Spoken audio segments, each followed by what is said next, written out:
What exercise can I do with a 75 centimeter ball? How big is 75 centimeters? Chat GPT, help me out here, buddy. This is going to be live. Chat GPT, how big is a 75 centimeter ball? Can't remember. So centimeters. Oh, I put in bowl. Very large. Oh, a car tire. All right. Medium-sized kiddie pool. Wait. A width of a car tire or a medium-sized kiddie pool? That seems like a really big tire or a really small kiddie pool.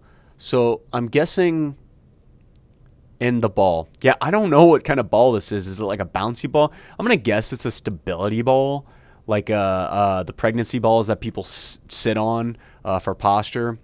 You can do actually a decent amount of exercises, a lot of different core exercise variations. You can do sit-ups on those. You can do like a witch's brew where you put your elbows on it, put your feet back like a plank, and then do this. You can flip on your back and go supine. Put your legs up on it and do glute bridges on it. You can do a hamstring curl on it where you put your feet up on it, just like in that glute bridge thing we talked about, and extend your knees or push the ball forward and then come backward. You can just sit on it and kind of like balance around on it and maybe do different exercises on it. So that'll work a lot of your core strength. Maybe just say, for example, you're going to do a bicep curl on this exercise ball. I wouldn't totally recommend it, but yeah. Oh boy.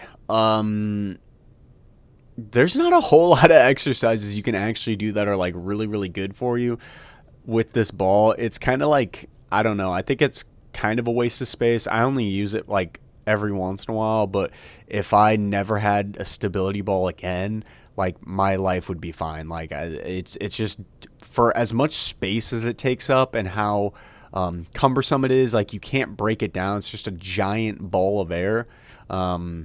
Yeah, not much, but it does provide some really difficult and challenging core exercises because of the instability of the ball when you put your hands or feet up on it. But a few options.